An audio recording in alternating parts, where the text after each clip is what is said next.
Welcome, everybody, to another episode of Law Firm Movers and Shakers. Today's guest is Debra Whitson. Debra, thank you very much for joining us. Can you tell people a little bit about yourself, about your line of work? Sure. Thanks, Joe. So nice to be here.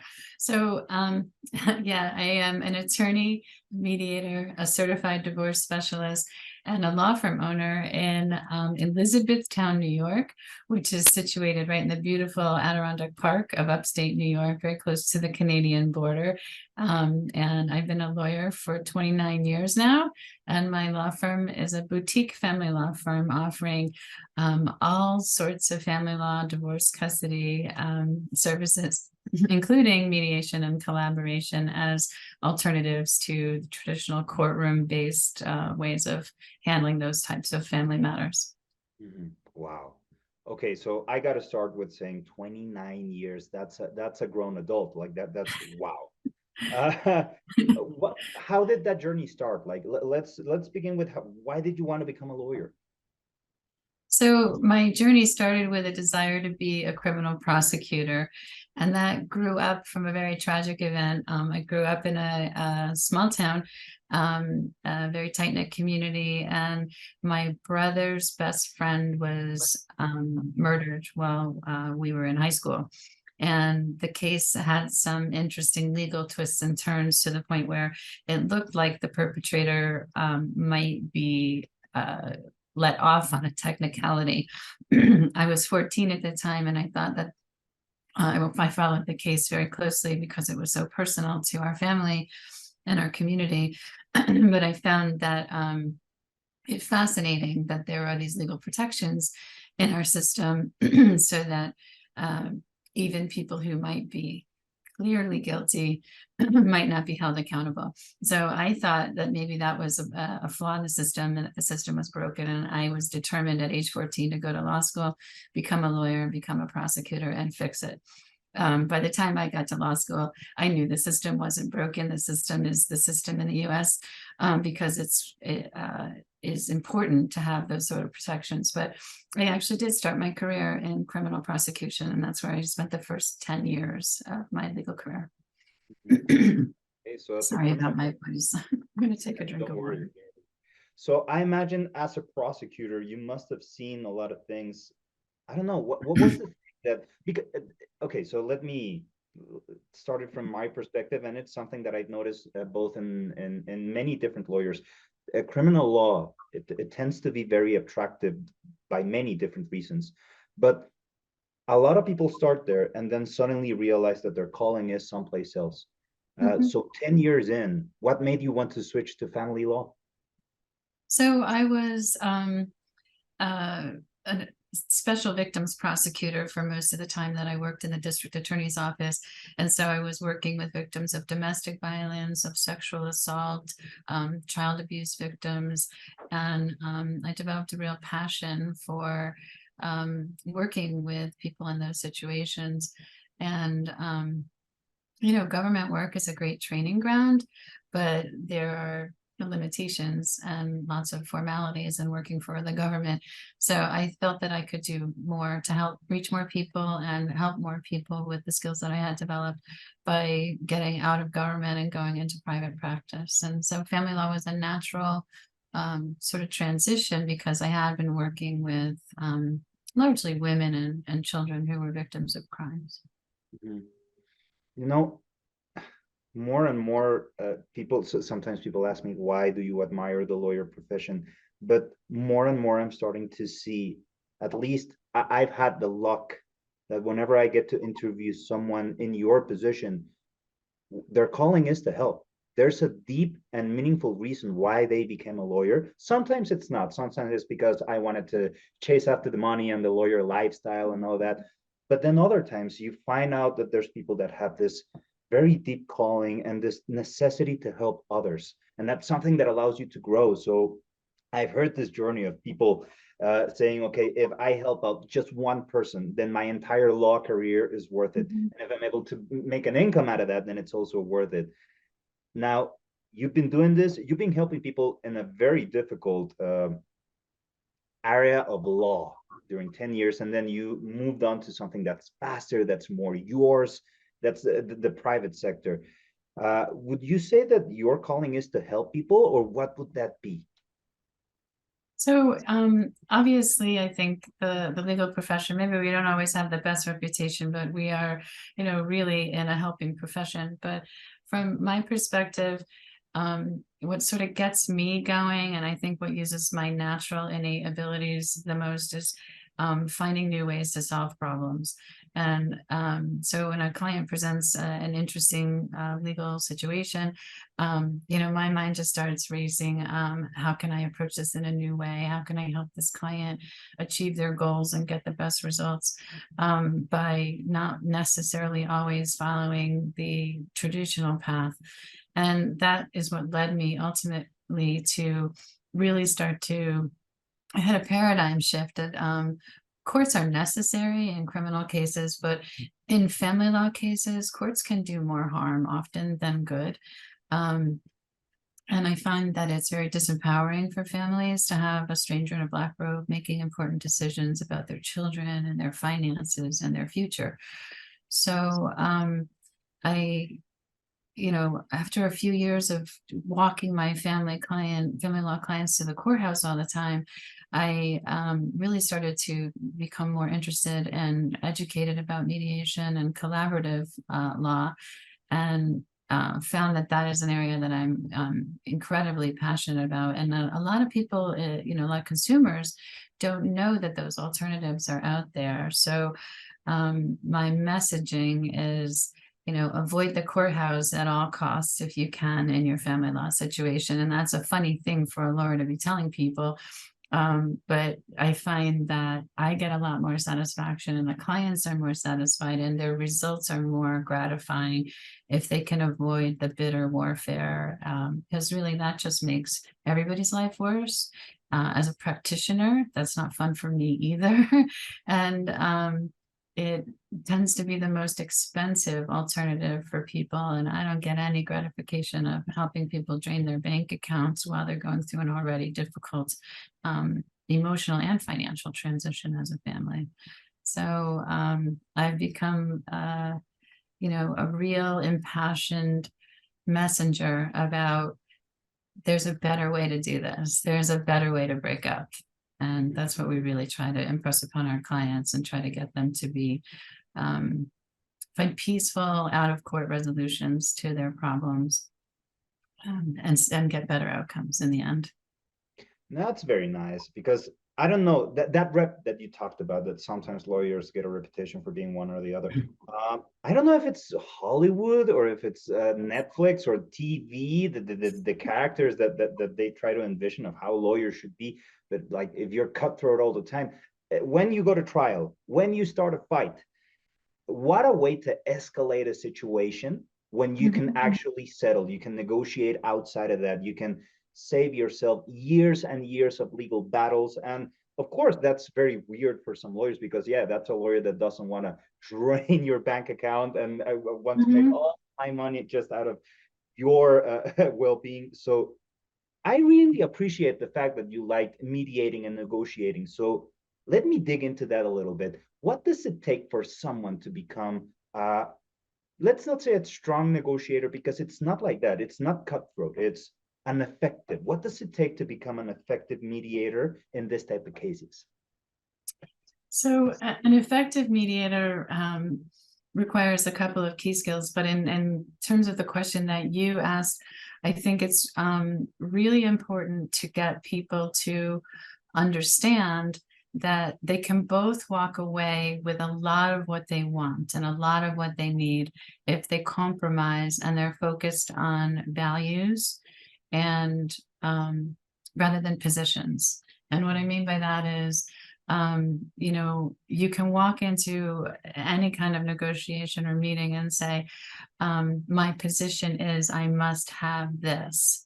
I must get the house. I must not. I want to keep all of my retirement and pension, and I don't want to share it with my former spouse. So those are positions. If I can get the parties to think in terms of values, so is the desire to keep the house serving some greater purpose? Let's understand what that's about. So if you get somebody to get underneath the position to what values it's supporting, and maybe it's not even supporting their values, but if they can articulate that I want the house because I don't want the children to have another disruption in their life when their family is separating or divorcing. So the house then becomes stability. So then you can explore with the person, are there other ways you can promote stability for your children that don't necessarily mean you have to stay in the house? What does stability mean for you? What does that look like for your children? So when you get to that level of what are the values that these outcomes are serving or not serving, I think people find that there is ways that they can divide things up where each person's values are supported, and everybody walks out with something, the most important things that they want, and they compromise on the things that didn't serve their values. And so it wasn't hard to give those up. So it's really getting underneath to understand the motivations and what people's, view for their future is, and, to try to get them off of the nuts and bolts of I want the IRA account or I don't want the new girlfriend living in my house, so I have to keep the house, so if you get people off of those sorts of really firmly held positions, that maybe in the end when you say, well, what is your life after this process, what does it look like for you? What is your vision for your future? You can get them to see that some of the things they think they're fighting for are really not advancing their interests. It's like understanding the principle behind the position that they have. So for that, you need to be very well at questioning someone without being invasive, and at the same time be a very good listener, because if you're not a good listener, they're not going to open up to you. Uh, Yeah. so do you do this? I imagine you do this with other lawyers across the table, or would you usually take a couple that just is seeking for a peaceful separation? Like, how do you promote this type of service besides, of course, putting it out there on different social media and outlets? Yeah, well, I certainly do a lot of public awareness and education about these alternatives, and why I feel it serves people's interests much better. But it's been hard in my area to convince other lawyers that this way is better. I think many lawyers feel that the expensive litigation pads their revenues and that kind of thing. Personally and professionally, I'm at a point where I would rather help, do 100 efficient mediations than one 3-year litigation. So then I'm helping more people and I'm making the same amount of money with greater professional satisfaction. So I also send that message to other professionals. Obviously we're targeting our potential client base with the messaging about there's a better way to approach a breakup. But getting other professionals to embrace these modalities is also important to, create a community of professionals who are willing to support families in using these alternatives.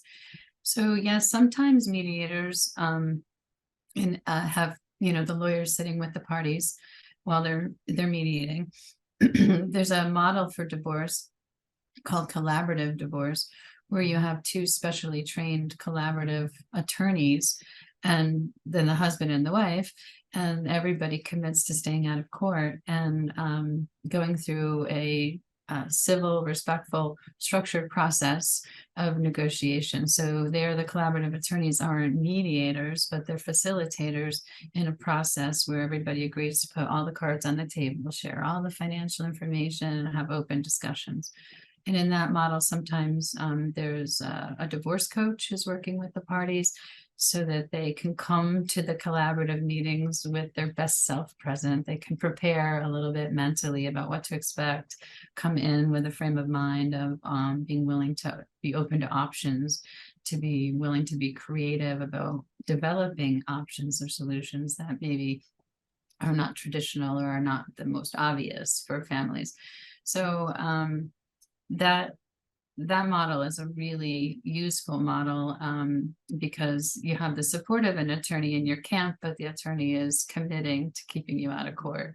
And it's actually prohibited in collaborative divorce proceedings to threaten litigation. So you can't say, if you don't accept this offer, then I'm going to go start a divorce action. Like, that's out of bounds. So the idea is we're all going to come together in as many meetings as possible to see if we can solve all these issues and get people to reach an agreement and come up with a settlement on everything they need to settle to stay completely out of court for their divorce process. Now, reason I ask this is because I'm trying to get a picture of your practice and the evolution of your practice. You've been 29 years of experience. Right now, what came to mind is you must have a very beautiful experience about how things were and how things are right now. And your perspective on how to solve something, how to de-escalate that. I'm wondering, when someone comes in with that I want to fight mentality, but at the same time I want to fight outside court, how do you usually de-escalate it? I imagine you ask, like, why do you want to fight this, and then you start getting into the story. But how do you manage to get someone that's pretty much ready to go to a position where, okay, so maybe settling is the best? So, there's a lot, it's a very good question.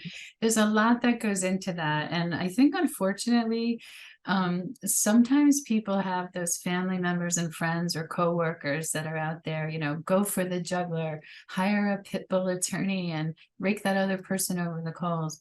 And especially when there are children, I really do everything I can to try to get the person to see that warfare always has collateral damage, and if there's almost no way to keep your children completely out of it if you are going to launch on a path of warfare.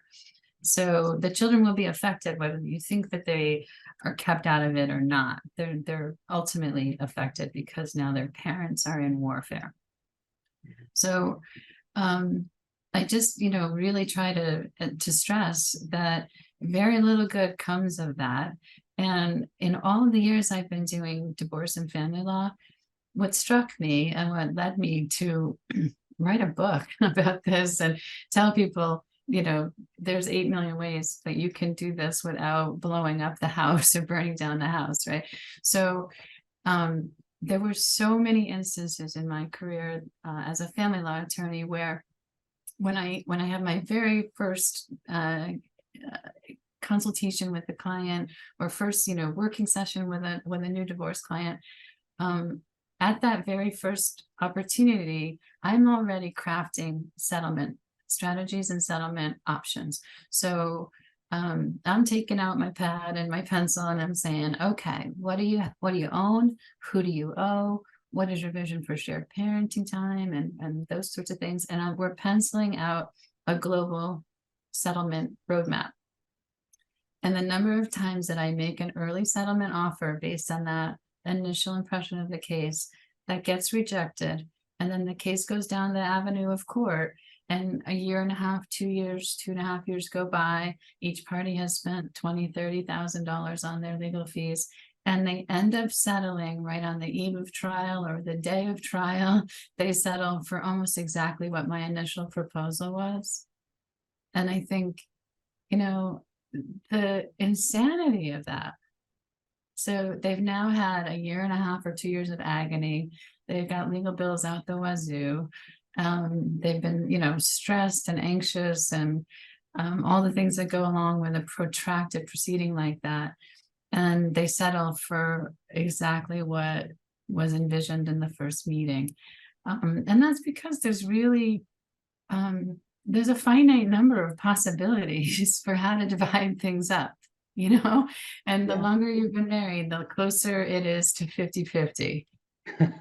So, 50%, 49%, 52%, it's so why fight over that? You get to the point of diminishing returns. And if you're spending $30,000 to get $5,000 in gain, that's foolish. Why would you do that? Yeah, doesn't make any sense. I've always had that question or that position where if we're gonna fight about it, let's sell it half and half. Yeah. Fight's over. If we can't settle this, then let's go to the next option. Yeah, yeah, absolutely. And I think sometimes people come in and they say on principle, I'm going to fight on principle because I've been hurt. Um, well, how much are you willing to pay for your broken heart? Or you can just move on. You can just get this done, divide things up, keep your kids out of the fray, and move on and heal and forgive and look forward, look future forward instead of trying to look back and punish somebody for some perceived wrong, because everybody hurts in a divorce or breakup. It just is. Everybody hurts. Maybe So that's the magic that a mediator has, and probably you're going to be able to tell me this better than anybody. Being able to take someone out of the fight and start reasoning that if you do that, it's going to hurt even more. So, what do you want to do? You want this to be over tomorrow, or do you want this to mhm. be over 3 years? So, being able to talk some sense into that specific situation. Have you had a case where you have something like that that's very memorable to you? Where I was successfully able to talk them off that ledge. Yeah, like you were betting almost like everything. Okay, they're gonna go for a fight, and then suddenly you pick up the phone and yeah, let's settle. Do you have any stories like that that are very memorable to you or that left an impact in your career? There's a ton of them, but you know what I'm finding lately, which is fascinating to me, is a lot of my mediation clients end up pausing the divorce. I think that when they find that with some support and some help, that they can communicate effectively. So a lot of what I'm doing is sort of coaching effective communication, because let's be honest, a lot of times they got to the point of breaking up because the communication sucked. Yeah. So if I can help them effectively communicate as part of the negotiation and mediation process, then my goal is to teach them or model that for them so that even when they walk out of mediation and they're settled, especially if they have to co-parent, that they've learned some skills that can help them moving forward to communicate more effectively. But I've had a rash of mediation clients who've actually gotten to the point of signing their marital separation and settlement agreement and then saying, you know what, hold up on the divorce action.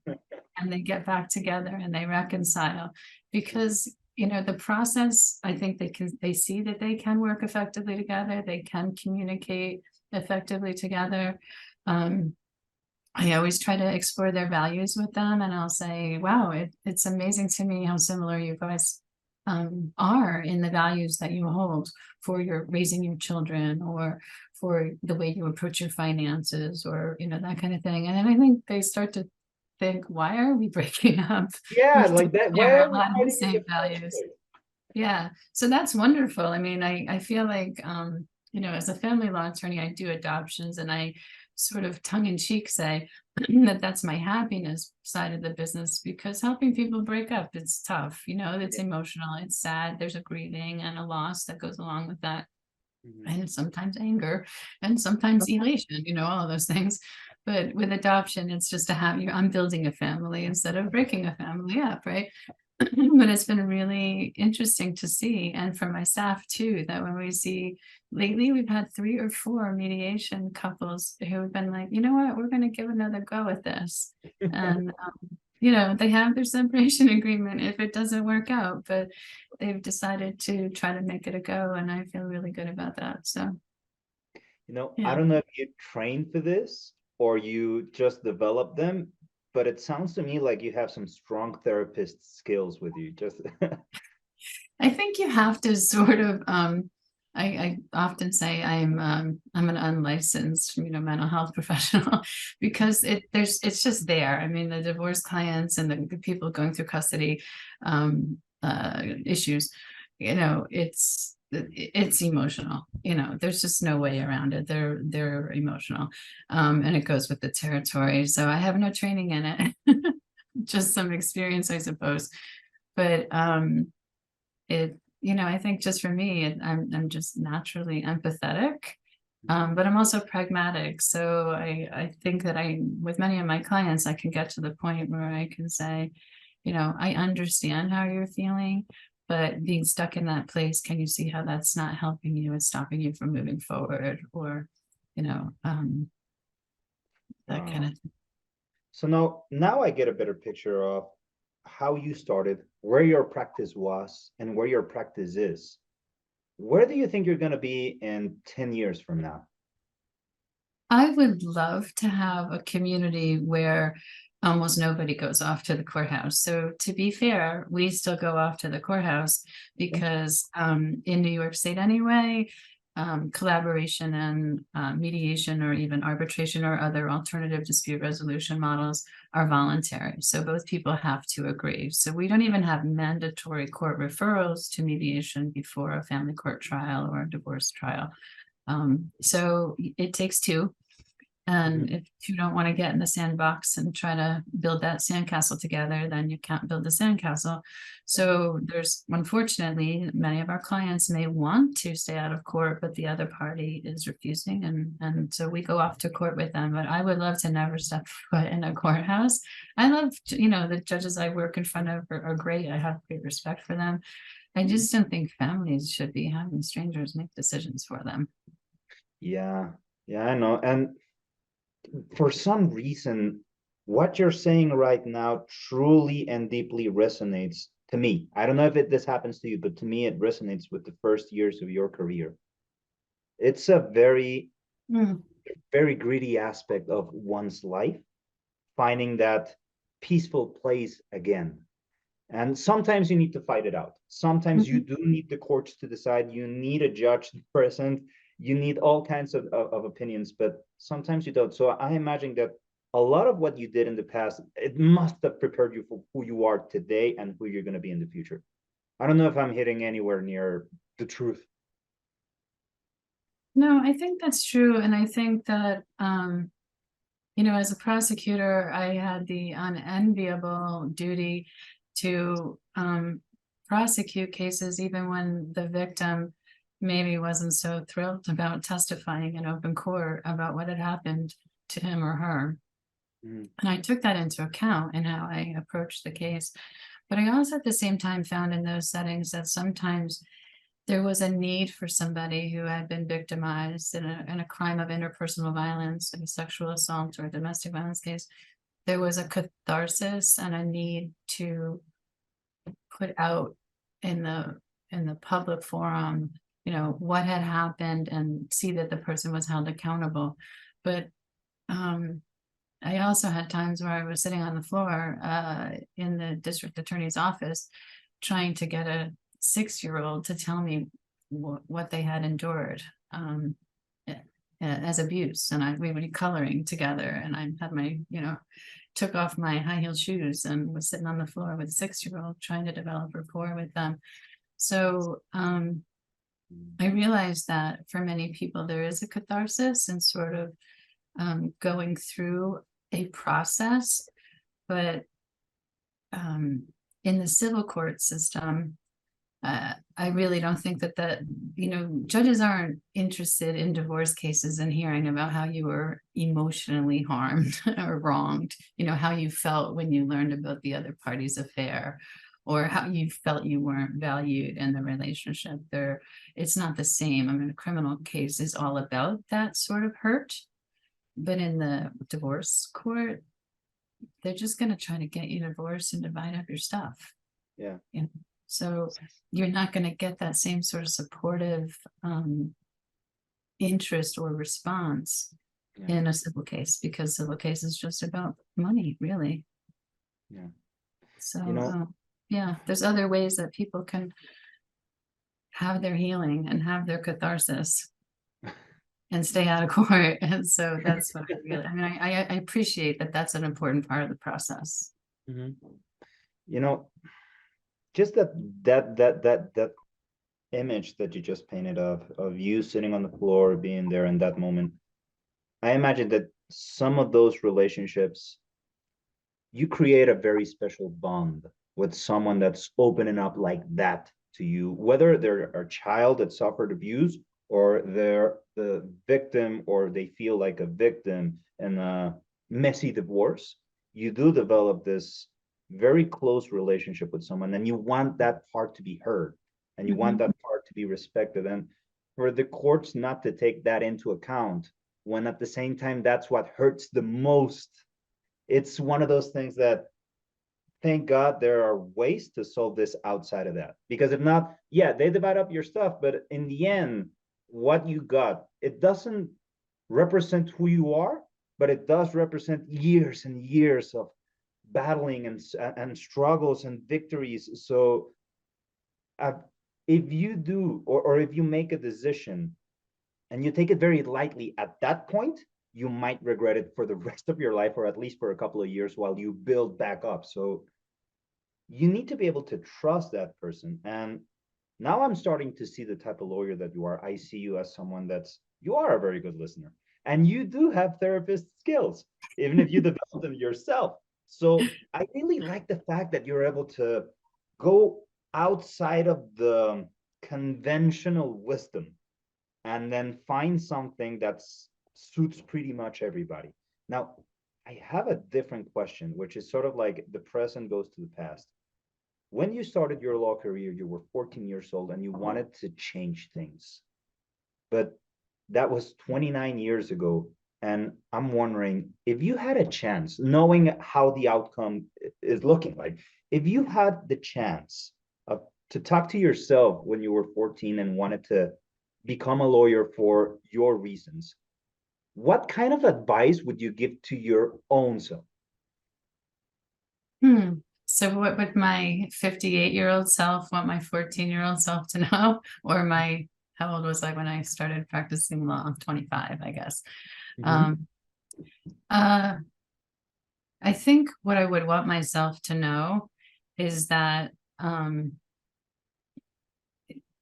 there's value in impacting lives beyond the value of making money or having a profession, or you need to earn a living. So of course, right, that's part of why I think we all do what we do as adults in the workplace.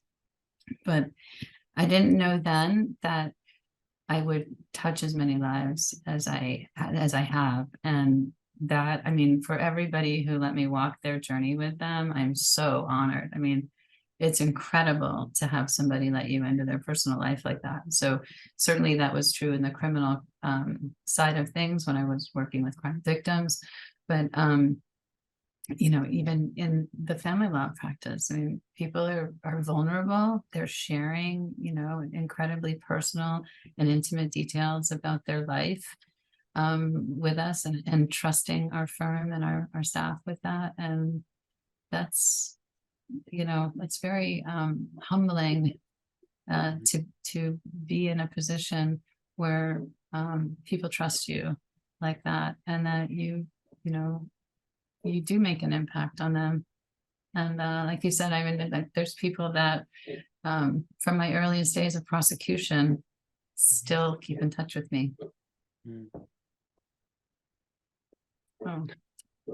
You can really make an impact in other people's lives, and you can Mhm. feel great about that. And it's not about the money, but the money is nice.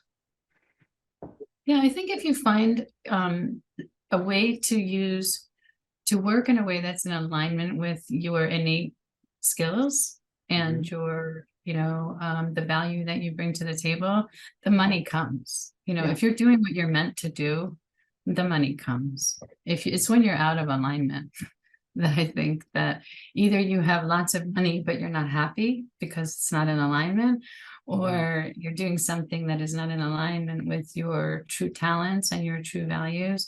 And then you're never going to be paid what you're worth if you're not using your worth. So Mm-hmm. I think when everything's in alignment, then the finances just fall into place. I don't know, that sounds a little magical thinking, but I really believe that to be true. I believe so as well. Like to me, it doesn't sound so magical as it sounds logical. I was actually wondering, have you ever felt like you were outside that line? You were outside yourself and needed to recenter? And if so, how do you do that? Because I now imagine, and I know a lot of lawyers. I don't know why, but many of them are in big law, that they are earning a lot of money, but at the same time, they don't feel like they're being true to themselves and they're not happy with it. And they even dislike the lawyer profession when there are a lot of different routes. So if you were ever in a position like that, or if not, I do think that you can understand that situation and empathize with that. What would you suggest to someone that's in that specific part of their journey? Sometimes you need to be in the wrong positions to get very clear on what the right ones are. So I would have told you, well, I probably still tell you that there's a part of me that loves to be an educator. But in between my days in the district attorney's office and starting my own law practice, I worked for 2 years at the New York State Prosecutors Training Institute. Mm-hmm. And so there's 62 county district attorneys offices in New York State, and they pay dues to this association, and the association developed a company that is the training and support arm for all of the district attorneys statewide. So if a district attorney lacks a certain skill set, the Prosecutors Training Institute will find an attorney to loan to them for that particular case where they need a skill set. If they need brief writing assistance for a difficult appeal, or they need trial motion practice assistance. So that organization does whatever it is to support and the district attorneys around the state and help them succeed. And they run regular training programs. So I kind of thought this was my dream because it took me out of the sort of the stress of dealing with high profile, high emotional cases, emotional component cases with the special victims unit. And I can train others. Like, I learned a lot, so I'm going to share this and train a new generation of people who are ready to go, fill my shoes in the courtrooms. And I nearly died like a flower on a plant that wasn't getting watered. I mean, I do love to teach, but I was not serving the kind of end user Mm-hmm. that made me, want to get out of bed every day. So yes, I was training colleagues, and I felt that was good work to do, but it just wasn't, it wasn't getting my juices flowing. I was stagnating. And I knew that I needed to get back to serving the real end user. So in the prosecution world, I was dealing directly with the victims. And then I went into private practice, and I'm dealing directly with the clients who need help and who are going through, a life challenge that I felt I could be helpful with. But but it helped me get really clear, because I thought I loved to teach. And so I can teach training courses, or I could provide assistance to district attorneys' offices. But I felt like I was sidelined and I really needed to be in the trenches again. And so, it was a good experience because it helped me see really where I want to put my skills to work, where my innate talents are of most use. So it was a 2-year learning experience for me. It helped me get clear on what I really want to do and where I really thrive. So I don't think there's any bad experiences if you don't. It's only a bad experience if you don't learn from it. So um yeah.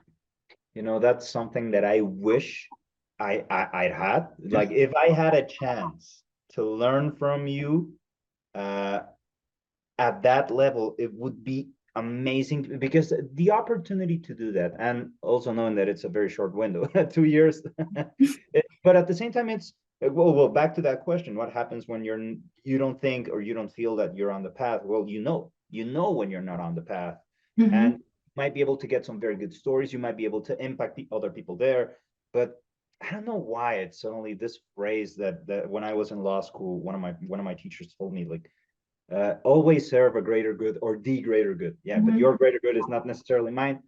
When you're serving life, and when you're serving people, and you're addressing to the masses instead of just one by one, or doing it as low as you can and draining the wallet, I do think, at least from what I'm learning from you, your calling is to, or part of your work, I cannot dare to say what your calling is, but part of your work is to help the greater good, because you're trying to help as many people as you can, and do it in the best possible way without a fight. And if you have to go to a fight, something tells me that you're not cutthroat. And at the same time, that's something that I've learned from other lawyers. Like, you can't be cutthroat. If you're like that all the time, everybody's going to shut their door in your face. Mhm. So for up and coming lawyers that have that idea of it's either my way or the highway, what would you tell them?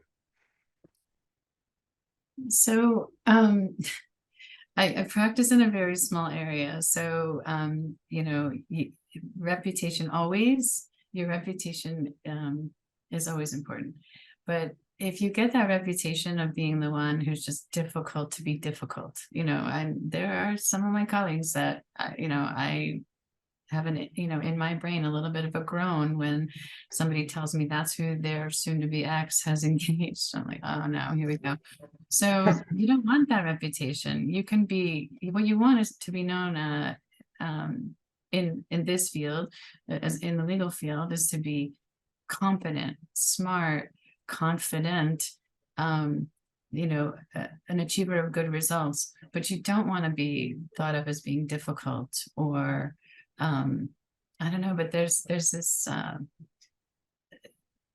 history, at least where I practice, where people, I think the lawyers thought that they had to behave like the pit bull in order to impress their clients. Mhm. And I tell my clients, I'm going to be prepared. I'm going to be smart. I'm going to make good arguments in court, but I'm not going to be stomping my feet and slapping down my hand on the table and engaging in all sorts of intimidating or threatening antics in the courtroom just to put on a show for you, because that is not necessary and it's not who I am. And I will treat my colleague with respect.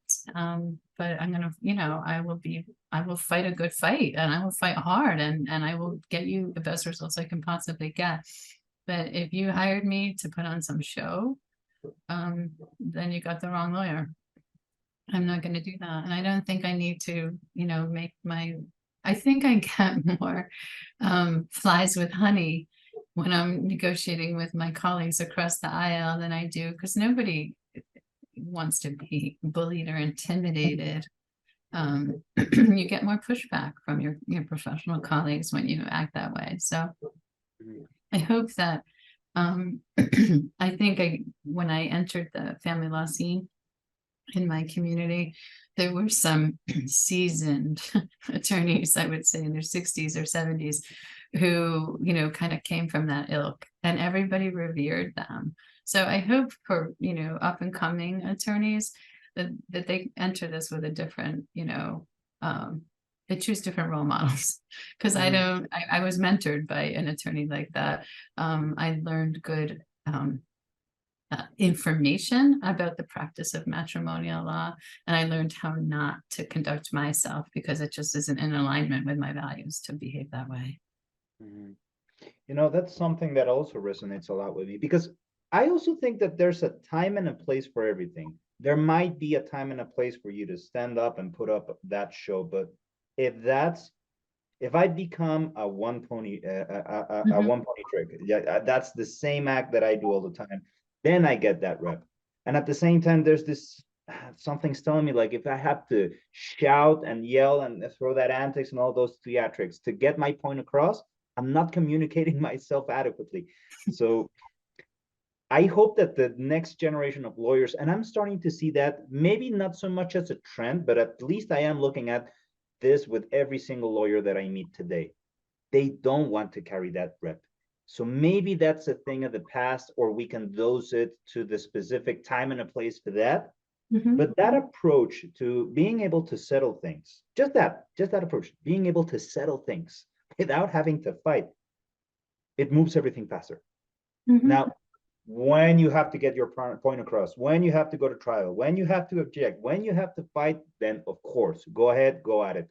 But don't, what I'm getting at this is don't let that become your true persona because I'm thinking that's something that you also drag to your personal life.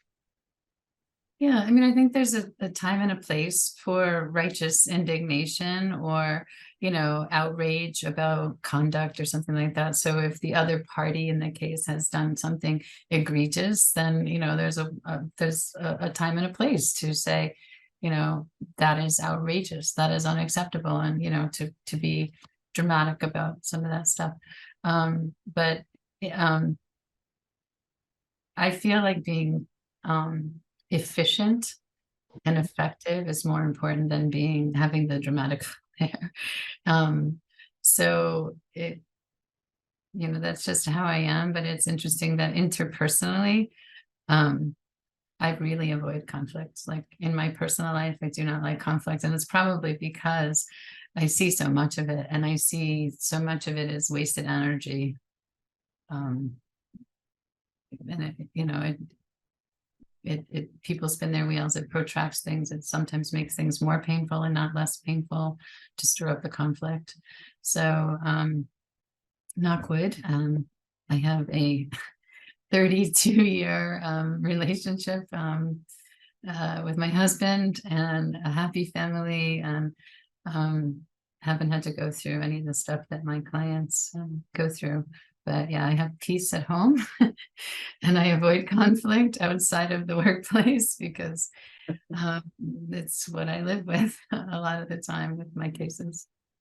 Well, I imagine it's a very peaceful dinner table, so that must be very rewarding. That was actually kind of I'm starting to head towards the closing of today's recording, but I was wondering, how does someone like you, with that story and that type of character, celebrate a good win? Maybe a good one is everybody was okay with it and we settled on the first try, or it was a very long battle, but in the end, nobody got hurt. How do you take the edge of what's your ritual for celebration? I don't know if you have one though. I don't know if I have a ritual, or maybe if I do, I'm not even aware of it. It's so ingrained, but it's it's an interesting thing. Like when you have a big win, sometimes the clients have a delayed reaction to that. Like they have to really take it all in. I mean, sometimes they're outside the courthouse going, "Oh my God, that was amazing. Thank you." And maybe we'll go to lunch and maybe we'll uncork a bottle of champagne, that kind of thing, with the client. But personally, um, I'm not sure I have a ritual. Um, yeah, I don't know. Hey, maybe you don't need one. Yeah, I don't, because I think that, I don't know, it's, how to put it in words. It's, it's bittersweet, I think. Um, because, you are helping a client, but there's often at the same time that they're celebrating, there's also that there may be tears of, wow, I'm finally divorced. Frequently when they're signing the settlement papers, even though they're like, thank God I'm settling this and I'm thrilled with the way that this is being settled, there's some sadness. So it's a little bit of a mixed bag for the clients because it's marking the closure of something that, no one walks down the aisle thinking, if this doesn't work out, it's not a big deal. You walk down the aisle thinking, I'm going to have the house with the white picket fence and 2 children and, a cat in the yard and a dog and, that kind of thing. And when it all Very normal. crumbles, yeah, 2.3 children, right? It's like the nationwide average. So it's sad. It's the loss of a dream. I mean, everybody dreams about that life. So it's kind of weird to celebrate that, but Yeah, you're right. yeah. Now that you say it, it helps you build a character. It certainly does. And I don't know, you just said something that was sometimes it takes the client some time to process what's going on. Maybe that also happens with the lawyers on the other end, Mhm. because maybe it's a short one, maybe it's a long one, but for it to actually sink in and for that knowledge to become yours, for you to assimilate it, and then you can use it on another case or in another situation. Maybe Mhm. that's the win. Maybe that's the celebration. Being able to grow from that, not necessarily a specific ritual or let's to go to this one place where I always celebrate my wins. Maybe it's not about that. It's just about the profession itself and how you deal with it, how you embrace it, and how you come to love it, which is my final question. Would you say that you love what you do? Yeah, I mean, I think that there's aspects that are, certainly stressful, days that are easier and days that are harder than others. But in the end, it feels really, really good. I mean, we get a lot of handwritten thank you cards from current and former clients, talking about how critical it was that they had the right law firm and the right staff, helping them through a difficult thing. And we celebrate those in our, team meetings. And we're a remote team. Spread out all across the globe. So I'm fortunate when we're dealing with clients who have to go to court or want to come in person to mediation to actually be able to meet people, but many of the staff are meeting them only virtually by Zoom or Google Meet or something. So it's really nice when we get a personalized thank you, and we read them aloud in the team meetings, and often they'll call out particular team members for so and so was so helpful, and I don't know what I would have done without so and so. So that's a big part of why we're all in this and helping us, even though we're dispersed around the globe, to feel like we are a unified team that are working together to really make a difference in people's lives. You know, just an observation. When I asked if you love what you do, your answer led you directly to your team and acknowledging everybody that works there all across the globe. So that was badass. Thank Well, you. I know it's not all me. We certainly reach a lot of people, and it takes a lot of minds and hands and hearts to deliver the services that we deliver. And it's I know the law firm carries my name. I probably should have named it something else, but it's really not. It's not me. We are a culture of committed individuals that come together to do the good work that we do. And good work it is. Debra, I can probably keep going for at least 2 or 3 more hours. I could. I have no problems with that. I would ask a ton of questions, but I do want to be very respectful of your time. So, as we're drawing to an end, I'd like to ask one final thing, which is, can you please let people know where they can find you and what you can do for them? I would be glad to do that. So my law firm is Whitson Law Firm. You can find us at whitsonlawfirm.com. I also have a separate mediation company. It's called Mediated Online Solutions. Find us at mediatedonlinesolutions.com. And both of those entities are on Facebook, Instagram, TikTok, YouTube, all the places you might expect, LinkedIn, Twitter. So whitsonlawfirm.com and mediatedonlinesolutions.com. Well, thank you very much, Debra. It was a true pleasure and honor meeting you. I really enjoyed our conversation.